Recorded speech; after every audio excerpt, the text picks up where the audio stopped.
আলহামদুলিল্লাহি ওয়া কাফা ওয়া সালামুন আলা ইবাদিহিল্লাযীনা ইসতাফা আম্মা বা'দ। আজ 20তম তারাবি। আজকের তারাবিতে 23তম পারা তিলাওয়াত করা হবে।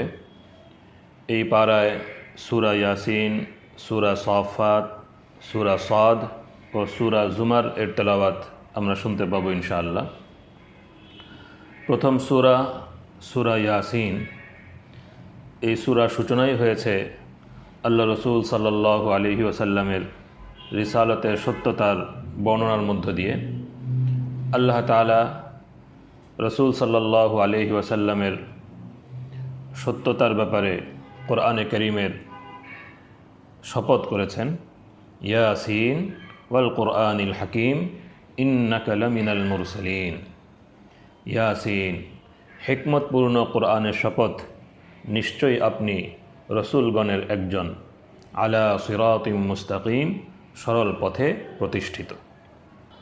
তো আল্লাহ রসুল সাল্লাল্লাহু আলাইহি ওয়াসাল্লামের রিসালতের সত্যতার বর্ণনার মধ্যে দিয়েই সূরার সূচনা এবং তার দাওয়াত এবং তার দাওয়াতের ব্যাপারে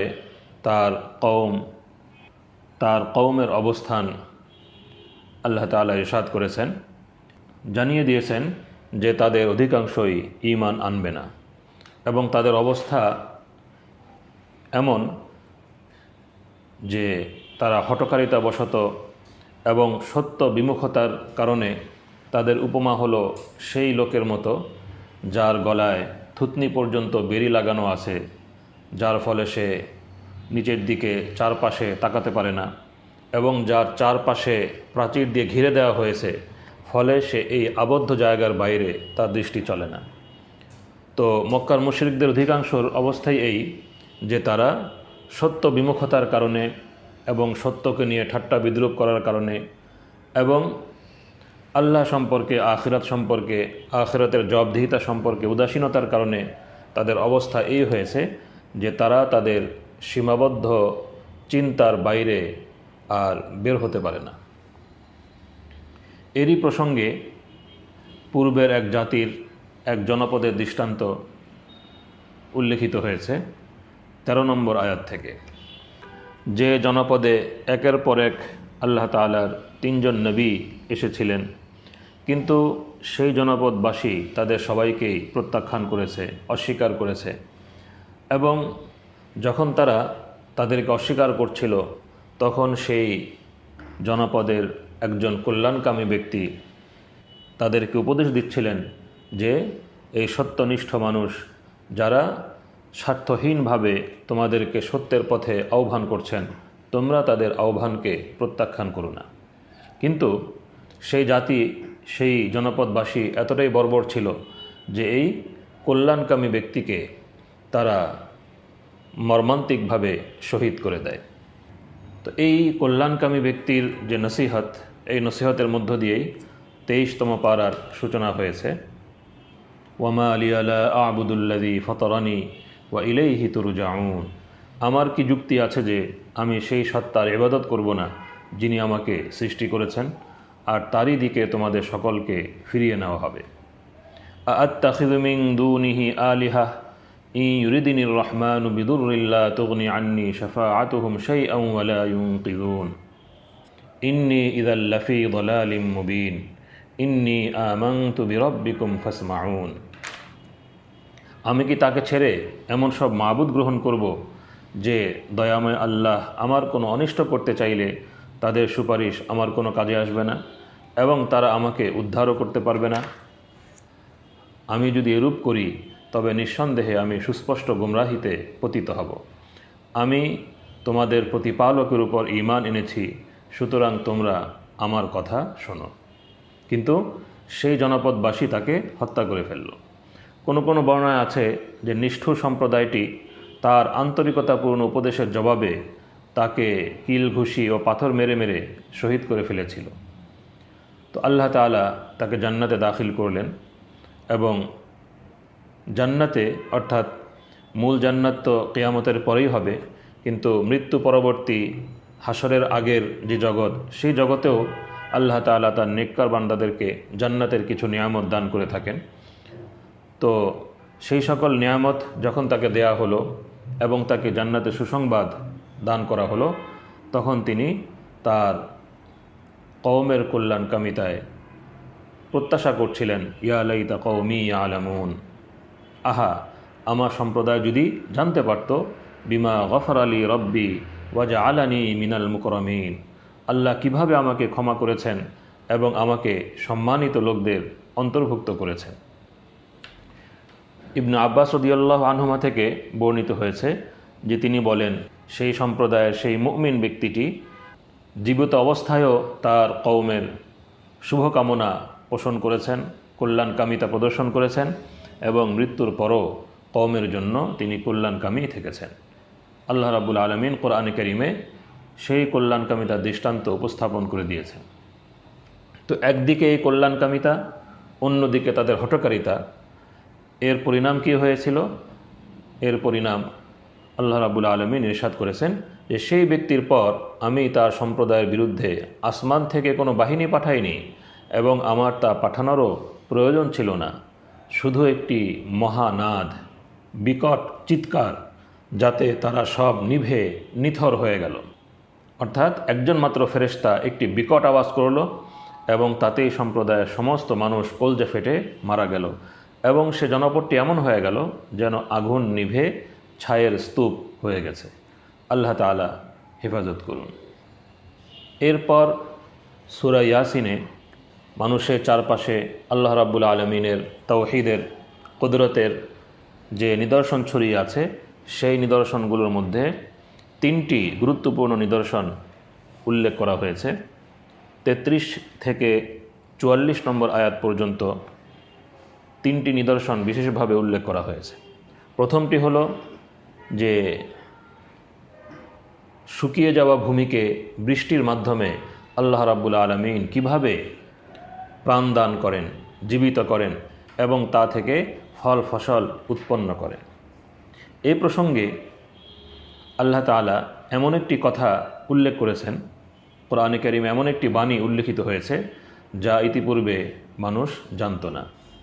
36 নম্বর আয়াতে ইরশাদ হয়েছে, সুবহানাল্লাযী খালাকাল আজওয়াজা কুল্লাহা মিম্মা তুমবিতুল আরদু ওয়া মিন আনফুসিহিম ওয়া মিম্মা লা ইয়ালামুন। পবিত্র সেই সত্তা যিনি প্রতিটি জোড়া জোড়া জিনিস সৃষ্টি করেছেন, ভূমি যা উৎপন্ন করে তাকেও এবং তাদের নিজেদেরকেও এবং তারা এখনও যা জানে না তাকেও। কোরআন মজিদে অনেক জায়গায় এ সত্য প্রকাশ করেছে যে আল্লাহ তাআলা প্রতিটি বস্তুকে জোড়ায় জোড়ায় সৃষ্টি করেছেন। মানুষের জোড়া তো নরনারী রূপে সেই শুরু থেকে চলে আসছে, যা সকলে বোঝে, কিন্তু কোরআন মজিদ বলছে স্ত্রী পুরুষের ব্যাপারটা উদ্ভিদের মধ্যেও আছে। এই তত্ত্ব কিন্তু বিজ্ঞান জেনেছে অনেক পরে। সামনে আল্লাহ তাআলা স্পষ্ট ভাষায় জানাচ্ছেন যে বহু জিনিস এমনও আছে যার মধ্যে যুগল থাকার বিষয়টা এখনও পর্যন্ত তোমরা জানতে পারোনি। সুতরাং আধুনিক বিজ্ঞান ক্রমান্বয়ে যেসব যুগল আবিষ্কার করে চলেছে, যেমন বিদ্যুতের ভেতর নেগেটিভ পজিটিভ, অ্যাটমের ভিতর নিউট্রন প্রোটন, ইলেকট্রন প্রোটন ইত্যাদি, সবই কোরআন মজিদের এই সাধারণ বয়ানের অন্তর্ভুক্ত। দ্বিতীয় নিদর্শন হলো রাত দিন এবং চন্দ্র সূর্যের আবর্তন। কোরআনে কারীম বলছে, ওয়া আয়াতুল লাহুমুল লাইল নাসলাখু মিনহুন নাহার ফাইযা হুম মুযলিমুন ওয়াশ শামসু তাজরি লিমুস্তাকাররিল লাহা যালিকা তাকদীরুল আজিজিল আলীম।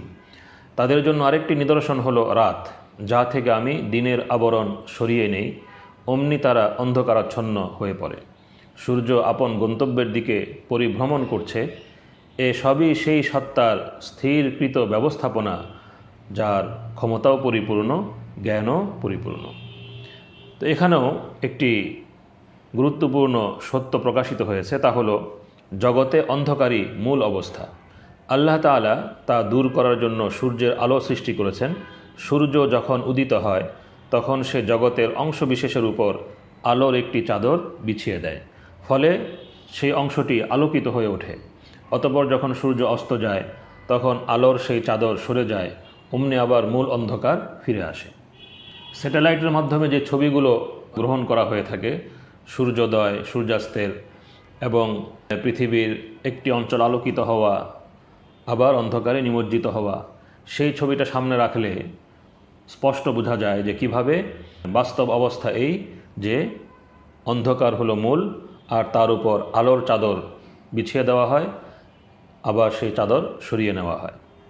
এবং চন্দ্র সূর্যের পরিভ্রমণের যে নিখুঁত ব্যবস্থাপনা আল্লাহ রাব্বুল আলামিন সৃষ্টি করেছেন, সেই ব্যবস্থাপনার প্রতিও এখানে ইঙ্গিত করা হয়েছে। মানুষ যতই সে সম্পর্কে চিন্তা করবে, আল্লাহ তাআলার কুদরত এবং ওয়াহদানিয়তের পরিচয় সে লাভ করবে। তৃতীয় নিদর্শন হলো যে মানুষের জন্য নৌযানের ব্যবস্থা। ওয়া আয়াতুল লাহুম আন্না হামালনা যুররিয়াতাহুম ফিল ফুলকিল মাশহুন। তাদের জন্য আরেকটি নিদর্শন এই যে আমি তাদের সন্তান সন্ততিকে বোঝাই নৌযানে আরোহণ করিয়েছিলাম। এবং এরপরেই ইরশাদ হয়েছে ওয়া খালাকনা লাহুম মিন মিসলিহি মা ইয়ারকাবুন। তাদের জন্য অনুরূপ আরও জিনিস সৃষ্টি করেছি যাতে তারা সওয়ার হবে। তো অনেকের ব্যাখ্যা করেছেন যে মরুভূমির জাহাজ, উট এর মাধ্যমে, কিন্তু আরবি ব্যাকরণ অনুসারে আয়াতের তরজমা এভাবেও করা যেতে পারে যে আমি তাদের জন্য এর মতো অন্য জিনিসও সৃষ্টি করেছি যাতে তারা ভবিষ্যতে আরোহণ করবে। এ হিসেবে কিয়ামত পর্যন্ত যত যানবাহন আবিষ্কৃত হবে সবই এর অন্তর্ভুক্ত হয়ে যায়। যেমন বিভিন্ন রকমের আধুনিক জলযান, উড়োজাহাজও একদিক থেকে পানির জাহাজ তুলল, একটা সাঁতার কাটে পানিতে, অন্যটা বায়ুতে। এই সব কিছু সম্পর্কে আল্লাহ তাআলা বলেন আল্লাহ পাকের আযাব যদি আসে তাহলে এই সবগুলো ধ্বংস হয়ে যেতে পারে, কিন্তু ইল্লা রাহমাতাম মিন্না ওয়া মাতাআন ইলা হিন, এসবই আমার পক্ষ হতে এক রহমত এবং এক নির্দিষ্ট কাল পর্যন্ত জীবনের আনন্দ ভোগের সুযোগ যা তাদেরকে দেয়া হচ্ছে। মানুষের কর্তব্য হলো আল্লাহ পাকের কুদরতের এই নিদর্শনসমূহ যা তার চারপাশে, যা তার জীবনযাত্রায় ছড়িয়ে আছে সে সম্পর্কে চিন্তা ভাবনা করা এবং আল্লাহকে ভয় করা। এরপর থেকে আখিরাতের জীবন সম্পর্কে, কিয়ামতের ভয়াবহতা, সিংহায় ফুক এবং এর পরবর্তী জান্নাত জাহান্নামের যে চিত্র সেগুলো সূরা ইয়াসিনে বিস্তারিতভাবে বর্ণিত হয়েছে। কাফিরদের আখিরাতের আযাব সম্পর্কে 65 নম্বর আয়াতে ইরশাদ হয়েছে যে আল ইয়াউমা নাখতিমু আলা আফওয়াহিহিম ওয়া তুকাল্লিমুনা আইদিহিম ওয়া তাশহাদু আরজুলুহুম বিমা কানু ইয়াকসিবুন। আজ আমি তাদের মুখে মোহর লাগিয়ে দিব, ফলে তাদের হাত আমার সাথে কথা বলবে এবং তাদের পা সাক্ষ্য দেবে তাদের কৃতকর্মের। কাফেররা যখন তাদের শিরিক ও অন্যান্য অপরাধের কথা অস্বীকার করবে তখন আল্লাহ তাআলা তাদের হাত পাকে বাকশক্তি দান করবেন। তখন তারা সাক্ষ্য দেবে যে তারা অমুক অমুক গুনাহ করেছিল। তো আল্লাহ রাব্বুল আলমিনের কর্তৃত্বের অধীন মানুষের সর্বসত্তা, মানুষের গোটা অস্তিত্ব আল্লাহ রাব্বুল আলমিনের কর্তৃত্বের সম্পূর্ণ অধীন। আল্লাহ তাআলা সতর্ক করছেন সামনের আয়াতগুলোতে যে আমি চাইলে ইহকালেই তাদের দৃষ্টিশক্তিকে বিলুপ্ত করে দিতে পারতাম। তখন তারা পথের সন্ধানে ছোটাছুটি করত, কিন্তু তারা কোথায় কি দেখতে পেত। আমি ইচ্ছা করলে তাদেরকে স্ব স্থানে বসিয়ে তাদের আকৃতি এমনভাবে বিকৃত করে দিতে পারতাম যে তারা সামনে অগ্রসর হতে পারত না এবং পিছনেও ফিরে আসতে পারত না। এরপর একটি দৃষ্টান্ত দিয়েছেন যে আল্লাহ পাক তো মানুষের সত্তার মধ্যে পরিবর্তন সাধন করেন। ইরশাদ হয়েছে ওয়ামান নুআম্মিরহু নুনাক্কিসহু ফিল খালকি আফালা ইয়াকিলুন। আমি যাকে দীর্ঘায়ু দান করি গঠনগতভাবে তাকে উল্টিয়ে দেই, তবুও কি তারা উপলব্ধি করবে না? অর্থাৎ মানুষ যখন খুব বেশি বৃদ্ধ হয়ে যায় তখন তার শক্তিসমূহ নিঃশেষ হয়ে যায়, তার দেখার, শোনার, বলার, বোঝার মতো ক্ষমতা থাকে না, থাকলেও তা এতই সামান্য যা বিশেষ কোনো কাজে আসে না। আল্লাহ তাআলা বলেন মানুষ তো তাদের শারীরিক এসব পরিবর্তন হর হামেশাই প্রত্যক্ষ করছে। এর দ্বারা তাদের শিক্ষা গ্রহণ করা উচিত যে আল্লাহ তাআলা তাদের মধ্যে যখন এরকম শারীরিক পরিবর্তন ঘটানোর ক্ষমতা রাখেন তখন গুনাহের কারণে তাদেরকে বিলকুল অন্ধ করে দিতে এবং তাদেরকে সম্পূর্ণরূপে বিকৃতও করে ফেলতে পারেন। সূরার শেষের দিকে 78 থেকে 83 নম্বর আয়াতে আল্লাহ রাব্বুল আলামিন মানুষের অজ্ঞতা এবং হঠকারিতার একটি দৃষ্টান্ত উপস্থাপন করেছেন। ওয়াদরাবা লানা মাসালান ওয়া নাসিয়া খালকাহ ক্বালা মান ইউহয়িল ইযামা ওয়া হিয়া রামীম। মানুষ আখিরাতকে পুনরুত্থানকে অস্বীকার করে বলতে থাকে আল্লাহ তাআলা বলেন যে আমার সম্পর্কে সে উপমা রচনা করে অথচ সে নিজ সৃজনের কথা ভুলে বসে আছে। সে বলে, কে এই অস্থিগুলিকে জীবিত করবে এগুলো পচে গলে যাওয়া সত্ত্বেও? বলুন, সেগুলোকে জীবিত করবেন সেই সত্তা যিনি তাদেরকে প্রথমবার সৃষ্টি করেছিলেন। তিনি সৃজনের প্রতিটি কাজই জানেন। তিনিই তো সবুজ সতেজ বৃক্ষ হতে তোমাদের জন্য আগুন সৃষ্টি করেছেন, এরপর তোমরা তা হতে প্রজ্বলনের কাজ নিয়ে থাকো। তবে কি যিনি আকাশমণ্ডলীয় পৃথিবী সৃষ্টি করেছেন তিনি তাদের অনুরূপ পুনরায় সৃষ্টি করতে সক্ষম নন? কেন নন? তিনি তো সব কিছুই সৃষ্টি করার পূর্ণ নৈপুণ্য রাখেন। তার ব্যাপার তো এই যে তিনি যখন কোনো কিছুর ইচ্ছা করেন তখন শুধু বলেন হয়ে যা, অমনি তা হয়ে যায়। অতএব পবিত্র সেই সত্তা যার হাতে প্রতিটি জিনিসের শাসন ক্ষমতা এবং তারই কাছে শেষ পর্যন্ত তোমাদের সকলকে ফিরিয়ে নেওয়া হবে। পুনরুত্থানের এই আলোচনার মধ্য দিয়েই সূরা ইয়াসিনের সমাপ্তি। হাদিস শরীফে সূরা ইয়াসিনকে রূহুল কোরআন বা কোরআনের আত্মা বলে অভিহিত করা হয়েছে। আজকের তেলাওয়াতের দ্বিতীয় সূরা হলো সূরা আস-সাফফাত। এই সূরার নামটি নেওয়া হয়েছে এই সূরার প্রথম আয়াত থেকে, ওয়াস-সাফফাতি সফফা। অধিকাংশ তাফসীরকারদের মতে এখানে ফেরেশতাদের কথাই উল্লেখিত হয়েছে, ফেরেশতাদের বিভিন্ন গুণ ও বৈশিষ্ট্য। সামনের আয়াতগুলোতে জিনদের কথাও উল্লেখিত হয়েছে এবং এই সবগুলো আয়াতের সারমর্ম হলো যে ফেরেশতা এবং জিন উভয়ই আল্লাহ তাআলার সৃষ্টি এবং আল্লাহ তাআলার আদেশের অধীন, আল্লাহ তাআলার ইচ্ছা এবং কর্তৃত্বের সম্পূর্ণ অধীনস্থ। তো এটি ঈমানিয়াতের একটি বিষয়, ফেরেশতাদের প্রতি ঈমান এবং জিন আল্লাহ পাক সৃষ্টি করেছেন সেই বিষয়ে বিশ্বাস, এটি ঈমানিয়াতেরও একটি বিষয়। তাছাড়া এখানে একটা প্রেক্ষাপটও আছে। যখন এই আয়াতগুলো নাজিল হয় মক্কার মুশরিকদের মাঝে ফেরেশতা এবং জিন সম্পর্কে বিভিন্ন কুসংস্কার, ভিত্তিহীন অলীক ধারণা বিদ্যমান ছিল এবং যে ধারণাগুলো আল্লাহ রাব্বুল আলামিনের বড়ত্ব, মহত্ব ও পবিত্রতা পরিপন্থী ছিল। তারা ফেরেশতাদেরকে আল্লাহ তাআলার কন্যা সাব্যস্ত করেছিল, নাউযুবিল্লাহি মিন যালিক। এবং এই সূরার 158 নম্বর আয়াতে উল্লেখিত হয়েছে যে তারা আল্লাহ এবং জিনদের মধ্যেও বংশীয় আত্মীয়তা স্থির করেছিল, নাউযুবিল্লাহি মিন যালিক।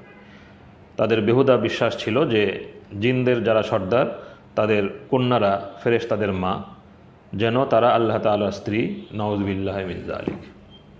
তো এই প্রসঙ্গে এই সূরাতে তাদের সে সকল কুসংস্কার এবং ভ্রান্ত আকিদার, ভ্রান্ত বিশ্বাসের খণ্ডন এবং আল্লাহ রাব্বুল আলামিনের বড়ত্ব ও মহত্বের বর্ণনা। আল্লাহ পাক একমাত্র ইলাহ, তিনি ছাড়া আর কোনো মাবুদ নেই, তার সাথে আর কেউ শরিক নেই, গোটা সৃষ্টি জগৎ তারই সৃষ্টি এবং এই গোটা সৃষ্টি জগতে আল্লাহ রাব্বুল আলামিনের কুদরত এবং ওয়াহদানিয়তের দলিল প্রমাণ ছড়িয়ে রয়েছে।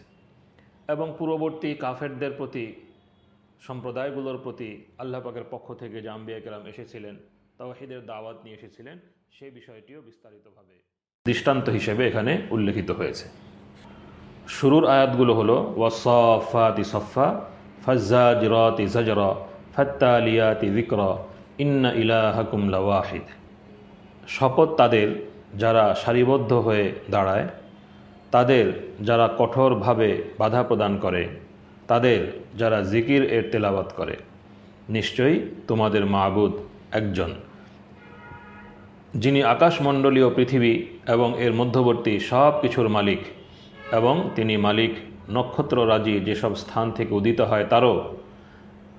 তো আল্লাহ তাআলা তার কোনো কথাকে সত্য প্রমাণ করার জন্য শপথ করার মুখাপেক্ষী নন, শপথ করার প্রয়োজন নেই, কিন্তু তা সত্ত্বেও কোরআন মজিদে তিনি বিভিন্ন বস্তু শপথ করেছেন।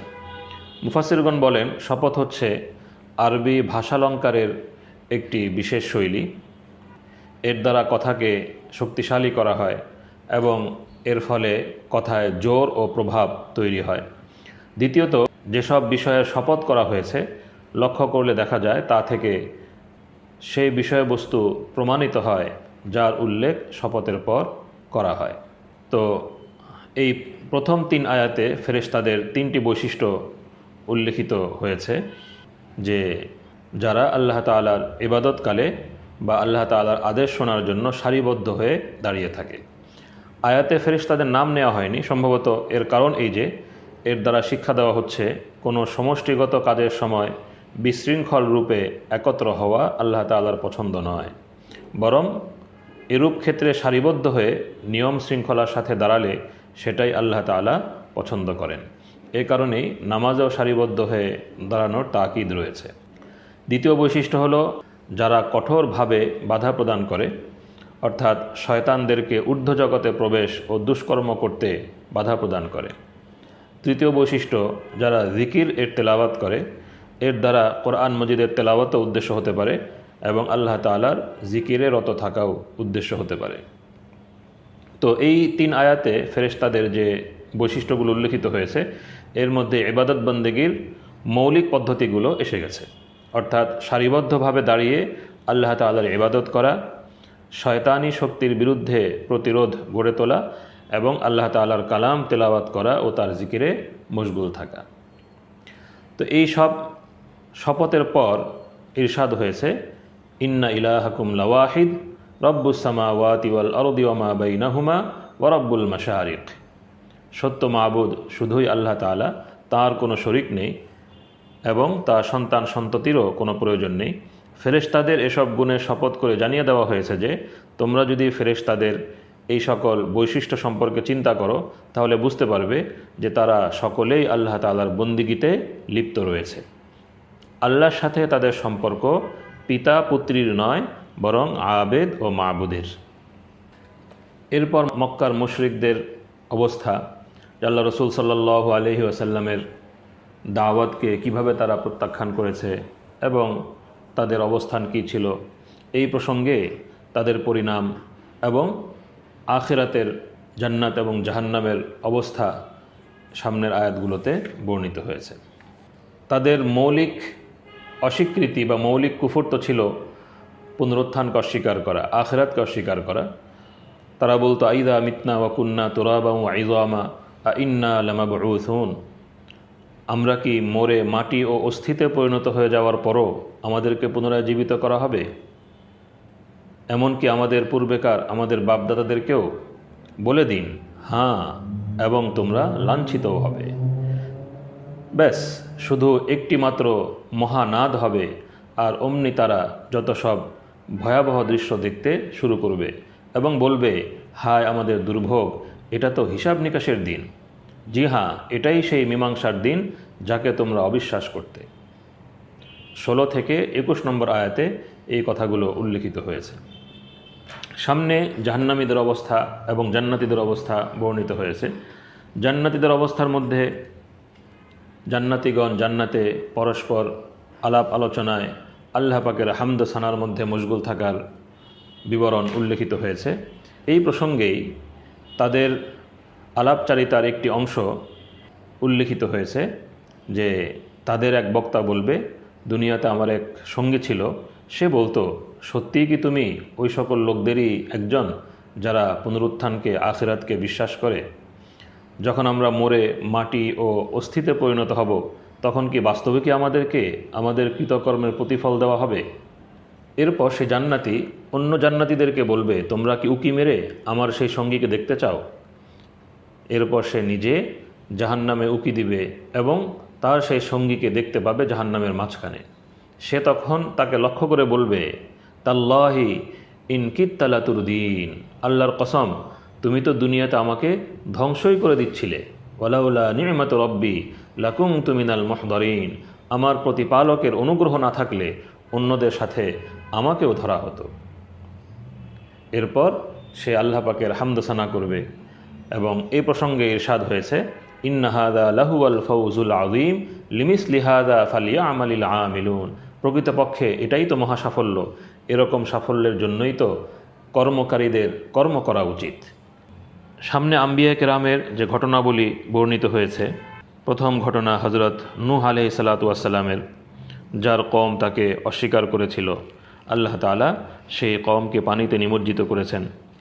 দ্বিতীয় আলোচনা হযরত ইব্রাহিম আলাইহিস সালাতু ওয়াস সালামের, তার আলোচনার বিভিন্ন প্রসঙ্গ উল্লেখিত হয়েছে এবং তার আলোচনা প্রসঙ্গেই তার জীবনের এক অভূতপূর্ব ঘটনা সূরা সাফাতেই উল্লেখিত হয়েছে। সেটা হলো হযরত ইসমাঈল আলাইহিস সালাতু ওয়াস সালাম এবং তাকে কোরবানি করার যে আদেশ আল্লাহ পাকের পক্ষ থেকে এসেছিল এবং ইব্রাহিম আলাইহিস সালাতু ওয়াস সালাম সেই আদেশ পালন করে দেখিয়ে দিয়েছিলেন, সেই বিষয়টি এখানে উল্লেখিত হয়েছে। 100 নম্বর আয়াত থেকে 107 নম্বর আয়াত পর্যন্ত এই ঘটনাটি বর্ণিত হয়েছে যে ইব্রাহিম আলাইহিস সালাতু ওয়াস সালাম আল্লাহর কাছে দোয়া করেছেন, হে আমার প্রতিপালক, আমাকে এমন পুত্র দান করুন যে হবে সৎ লোকদের একজন। সুতরাং আমি তাকে এক সহনশীল পুত্রের সুসংবাদ দিলাম। এরপর সে পুত্র যখন ইব্রাহিমের সাথে চলাফেরা করার উপযুক্ত হলো, তখন সে বলল, বাছা, আমি স্বপ্নে দেখছি কি যে তোমাকে জবেহ করছি, এবার চিন্তা করে বলো তোমার অভিমত কি? পুত্র বলল, আব্বাজি, আপনাকে যার নির্দেশ দেওয়া হচ্ছে আপনি সেটাই করুন, ইনশাআল্লাহ আপনি আমাকে সবরকারীদের একজন পাবেন। সুতরাং সেটা ছিল এক বিস্ময়কর দৃশ্য যখন তারা উভয়ে আনুগত্য প্রকাশ করল এবং পিতা পুত্রকে কাত করে শুইয়ে দিল। আর আমি তাকে ডাক দিয়ে বললাম, হে ইব্রাহিম, তুমি স্বপ্নকে সত্যে পরিণত করে দেখিয়েছ, নিশ্চয়ই আমি সৎকর্মশীলদেরকে এভাবেই পুরস্কৃত করে থাকি। এটা ছিল এক স্পষ্ট পরীক্ষা এবং আমি এক মহান কোরবানির বিনিময়ে সে শিশুকে মুক্ত করেছিলাম। তো পিতা পুত্র উভয়ে তো নিজেদের পক্ষ থেকে আল্লাহ তাআলার হুকুম তামিল করার জন্য ধরে নিয়েছিলেন যে পিতা পুত্রকে জবাহ করবেন। ইব্রাহিম আলাইহিস সালাতু ওয়াস সালাম পুত্রকে কাত করে শোয়ালেন। তো আল্লাহ তাআলার আদেশ পালনের জন্য তাদের সাধ্যমতো যা কিছু করার ছিল তা তারা করে ফেলেছিলেন, তাই তাদের পরীক্ষা হয়ে গিয়েছিল। তো এরপর আল্লাহ তাআলা তার কুদরত প্রকাশ করলেন। ছুরি হযরত ইসমাঈল আলাইহিস সালাতু ওয়াস সালামের স্থলে একটি দুম্বার উপর চলল। আল্লাহ তাআলা সেটিকে নিজ কুদরতে সেখানে পাঠিয়ে দিয়েছিলেন। হযরত ইসমাঈল আলাইহিস সালাতু ওয়াস সালাম জীবিত ও নিরাপদ থাকলেন। সামনের আয়াতগুলোতে ইব্রাহিম আলাইহিস সালাতু ওয়াস সালামের আরেক পুত্রের সুসংবাদ উল্লেখিত হয়েছে। 112 নম্বর আয়াতে, ওয়াবাশশারনাহু বিইসহাক নাবিয়্যাম মিনাস সালিহিন, আর আমি তাকে সুসংবাদ দিলাম ইসহাকের যে সে নেককারদের মধ্যে একজন নবী হবে। তো এ থেকেও বোঝা যায় যে পূর্বের আয়াতগুলোতে ইসমাঈল আলাইহিস সালাতু ওয়াস সালামের কথাই বর্ণিত হয়েছে এবং এই প্রসঙ্গে আরও বহু দলিল প্রমাণ রয়েছে যা আলিমগণ আলোচনা করেছেন। তৃতীয় ঘটনা হজরত মূসা এবং হজরত হারুন আলাইহিস সালাতু ওয়াস সালামের। চতুর্থ ঘটনা হজরত ইলিয়াস আলাইহিস সালামের, যাকে শামের একটি জনপদে নবী বানিয়ে পাঠানো হয়েছিল যেখানে বাল নামক এক মূর্তির পূজা করা হতো। তিনি সেই জনপদের অধিবাসীদেরকে মূর্তি পূজা থেকে বারণ করেছিলেন। পঞ্চম ঘটনা হজরত ইব্রাহিম আলাইহিস সালাতু ওয়াস সালামের ভাতিজা হজরত লূত আলাইহিস সালাতু ওয়াস সালামের এবং তার কওমের উপর আযাব আসার। ষষ্ঠ ঘটনা হজরত ইউনুস আলাইহিস সালাতু ওয়াস সালামের, যাকে মাছের পেটে কিছু সময় কিছুকাল থাকতে হয়েছিল এবং তিনি সেখানে আল্লাহ পাকের তাসবিহ করেছিলেন, আল্লাহর দিকে রুজু করেছিলেন। 143 এবং 144 নম্বর আয়াতে ইরশাদ হয়েছে, ফালাউলা আন্নাহু কানা মিনাল মুসাব্বিহিন লালাবিথা ফি বাতনিহি ইলা ইয়াউমি ইউবআসুন। সুতরাং সে যদি তাসবিহ পাঠকারীদের অন্তর্ভুক্ত না হতো তবে মৃতদেরকে পুনর্জীবিত করার দিন পর্যন্ত সে সেই মাছেরই পেটে থাকত। এ থেকে বোঝা যায় যে আল্লাহ পাকের তাসবিহ এর গুরুত্ব কত। বান্দা যখন আল্লাহ পাকের দিকে মোতাওয়াজ্জি হয়, আল্লাহ পাকের তাসবিহ করতে থাকে, ইস্তেগফার করতে থাকে, তো আল্লাহ পাকের পক্ষ থেকে মাগফিরাত আসে, আল্লাহ পাকের পক্ষ থেকে রহমত এবং বরকত আসে। তো এই জলিলুল কদর আম্বিয়া কেরাম যারা আল্লাহর পথে মানুষকে দাওয়াত দিয়েছেন, তাদের প্রতি আল্লাহ পাকের কি ইহসান, কি অনুগ্রহ, কি করুণা হয়েছে এবং পরবর্তী জাতিগোষ্ঠীর মাঝে আল্লাহ পাক তাদের সুনাম সুখ্যাতিকে অক্ষুণ্ণ রেখেছেন এবং তাদের উপর নিজের পক্ষ থেকে খাস রহমত নাজিল করেছেন। এই বিষয়গুলো বিস্তারিতভাবে খুবই হৃদয়গ্রাহী শৈলীতে উল্লেখিত হয়েছে। সূরার শেষের 3টি আয়াত হলো সেই বিখ্যাত আয়াত যেগুলো মুসলিমগণ দোয়াতে পাঠ করে থাকেন। সুবহান রব্বিকা রব্বিল ইজ্জাতি আম্মা ইয়াসিফুন ওয়া সালামুন আলাল মুরসালিন ওয়ালহামদুলিল্লাহি রব্বিল আলামিন। আপনার প্রতিপালক যিনি ক্ষমতার মালিক, তারা যা বলছে তা হতে পবিত্র, আর সালাম হোক রসুলগণের প্রতি, সমস্ত প্রশংসা আল্লাহর যিনি জগৎসমূহের প্রতিপালক। এটা যেন গোটা সূরা যা বর্ণিত হয়েছে সেই গোটা সূরার সার নির্যাস শেষের এই 3 আয়াতে উল্লেখিত হয়েছে। আল্লাহ তাআলার পবিত্রতা, ওয়াহদানিয়ত এবং রসুলগণের প্রতি আল্লাহ পাকের পক্ষ থেকে শান্তি অবতীর্ণ হওয়া এবং গোটা জগতের রব্বুল আলামিন যিনি তিনি সকল প্রশংসার উপযুক্ত হওয়া। আজকের তেলাওয়াতের তৃতীয় সূরা হলো সূরা সদ। এই সূরাটি নাজিল হয়েছে একটি বিশেষ ঘটনার প্রেক্ষাপটে। বিভিন্ন নির্ভরযোগ্য রেওয়ায়েতের আলোকে সেই ঘটনাটা হলো যে নবী সাল্লাল্লাহু আলাইহি ওয়াসাল্লামের চাচা আবু তালিব যদিও ইসলাম কবুল করেননি, কিন্তু আত্মীয়তার হক আদায়ের জন্য নবী সাল্লাল্লাহু আলাইহি ওয়াসাল্লামের অকুণ্ঠ সহযোগিতা তিনি করতেন। তো একবার কুরাইশের কিছু নেতৃবর্গ আবু তালিবের কাছে এলো এবং তারা বলল যে মুহাম্মদ সাল্লাল্লাহু আলাইহি ওয়াসাল্লাম যদি আমাদের দেবদেবীদেরকে মন্দ বলা ছেড়ে দেয় তবে আমরা তাকে তার দিন অনুসারে চলার অনুমতি দিতে পারি। নবী সাল্লাল্লাহু আলাইহি ওয়াসাল্লাম তাদের দেবদেবীকে মন্দ বলতেন তা শুধু এইটুকু যে তাদের কোনো উপকার অপকারের ক্ষমতা নেই এবং তাদেরকে উপাস্য বানানো একটি পথভ্রষ্টতা। তো এটা একটা সত্য এবং বাস্তবতা, এটাই তিনি বলতেন। তো যাই হোক, তাকে মজলিসে ডাকা হলো এবং তাদের এই প্রস্তাব তার সামনে পেশ করা হলো। তিনি আবু তালিবকে লক্ষ্য করে বললেন, চাচা যান, আমি কি তাদেরকে এমন বিষয়ের প্রতি ডাকবো না যার ভেতর তাদেরই কল্যাণ রয়েছে? আবু তালিব জিজ্ঞেস করলেন, তা কি? তিনি বললেন, আমি চাই তারা এমন একটি বাক্য বলুক যা বললে সমগ্র আরব তাদের সামনে নতি স্বীকার করবে এবং সমস্ত অনারব ভূমিরও মালিক তারা হয়ে যাবে। এরপর তিনি কালিমায়ে তাওহীদ পাঠ করলেন। এই কথা শোনা মাত্র উপস্থিত সকলে কাপড় ঝাড়তে ঝাড়তে উঠে গেল এবং বলতে লাগলো, আমরা আমাদের সমস্ত মাবুদকে ছেড়ে একজন মাত্র মাবুদকে গ্রহণ করে নেব? এটা তো বড় আজব কথা। এরই প্রেক্ষিতে নাজিল হয় সূরা সদের আয়াতসমূহ। তো তাদের এই অবস্থার পরিপ্রেক্ষিতে পূর্বের আম্বিয়া কিরামের ঘটনাও বর্ণিত হয়েছে, তাদের শুভ পরিণাম, তাদের কওমের বিভিন্ন বিষয় উল্লেখিত হয়েছে। বিশেষভাবে হযরত দাউদ আলাইহিস সালাম এবং হযরত সুলাইমান আলাইহিস সালামের ঘটনা কিছুটা বিশদ আকারে বর্ণিত হয়েছে। উদ্দেশ্য হলো যে তারা আল্লাহ পাকের পক্ষ থেকে পার্থিব নানা নিয়ামত লাভ করেছিলেন। তাদেরও শক্তি, সামর্থ্য, ঐশ্বর্য, প্রভাব, প্রতিপত্তি সবই ছিল, কিন্তু এ সত্ত্বেও তাদের বৈশিষ্ট্য হলো যে তারা আল্লাহকে ভুলেননি, বরং তারা আল্লাহর অনুগত থেকেছেন।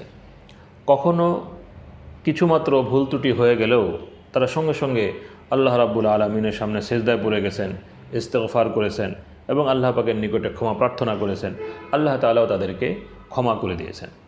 তো এই প্রসঙ্গে হযরত দাউদ আলাইহিস সালাম এবং হযরত সুলাইমান আলাইহিস সালামের বিবরণে প্রচ্ছন্নভাবে একটি দুটি বিষয়ের প্রতি ইশারা করা হয়েছে, যা সার কথা হলো শুধু এইটুকু দেখানো যে আম্বিয়া কেরাম কোনো সময় কোনো অনুত্তম কাজ বা তাদের শান মোতাবেক কোনো ভুল ত্রুটি হয়ে গেলেও সঙ্গে সঙ্গেই তারা আল্লাহ পাকের দিকে রুজু করেছেন এবং তওবা ইস্তেগফার করেছেন, এইটুকু বোঝানো উদ্দেশ্য।